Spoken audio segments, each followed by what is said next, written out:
Therefore,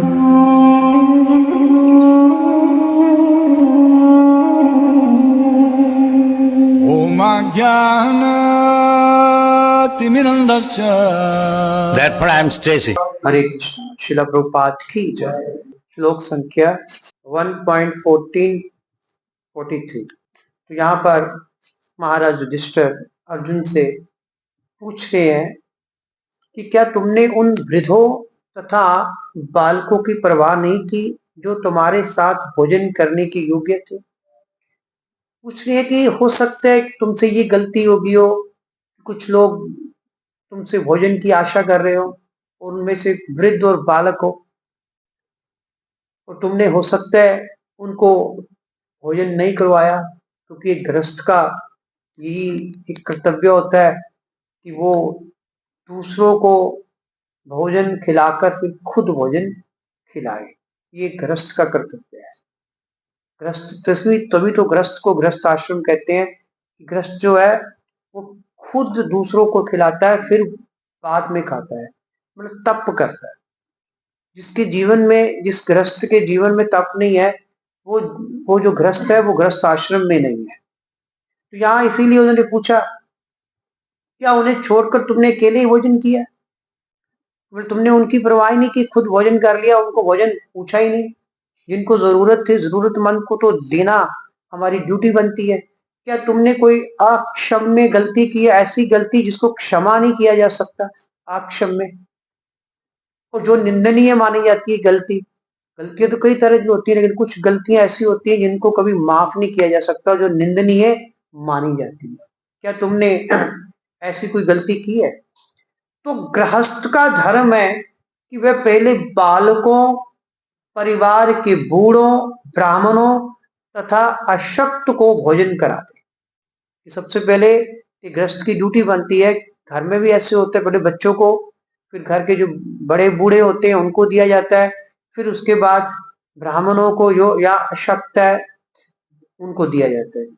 इसके साथ ही आदर्श गृहस्थ को चाहिए, यदि कोई अज्ञात भूखा व्यक्ति हो तो उसे बुलाकर खिला दे और तब स्वयं भोजन करे।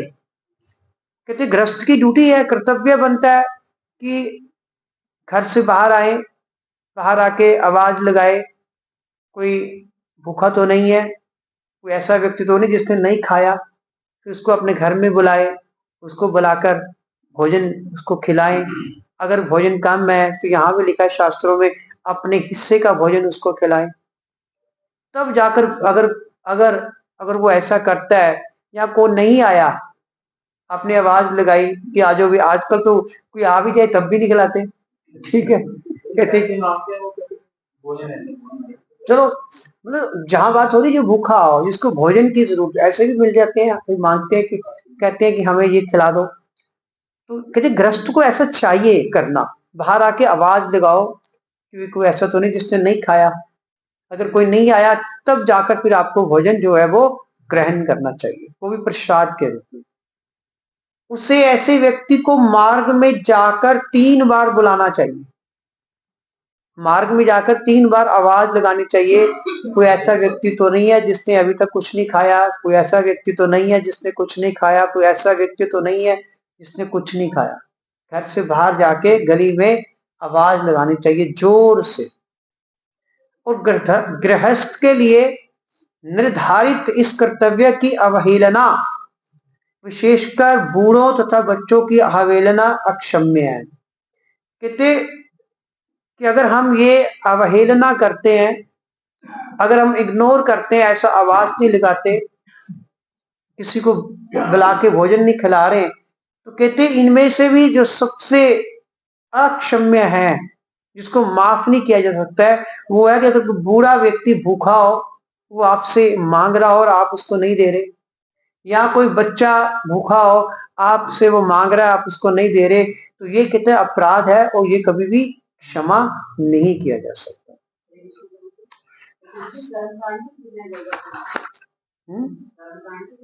प्रसाद खिलाना, हम तो प्रसाद की बात हो रही है कि प्रसाद के रूप में देना। मैंने पहले कहा कि हमें तो प्रसाद बांटना है, और प्रसाद तो भगवान का सभी को मिलना चाहिए। प्रसाद का मतलब है ऐसा जो भोजन सामग्री आपने भगवान को ऑफर की, पहले तो वो भोजन था, लेकिन जैसे ही भगवान को अर्पण किया गया, that has been converted into prasad, भगवान की कृपा।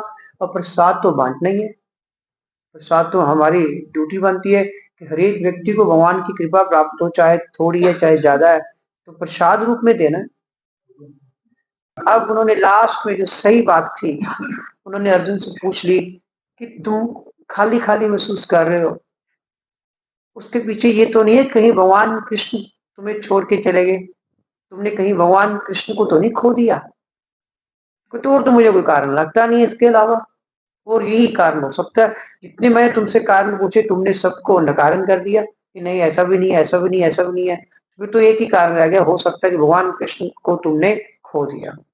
तो विश्व की विसंगतियों के कारण के विषय में महाराज युधिष्ठिर की सारी जिज्ञासाओं का अंदाज विश्व की दृष्टि से भगवान कृष्ण के अंतर्धान होने के आधार पर लगाया गया था।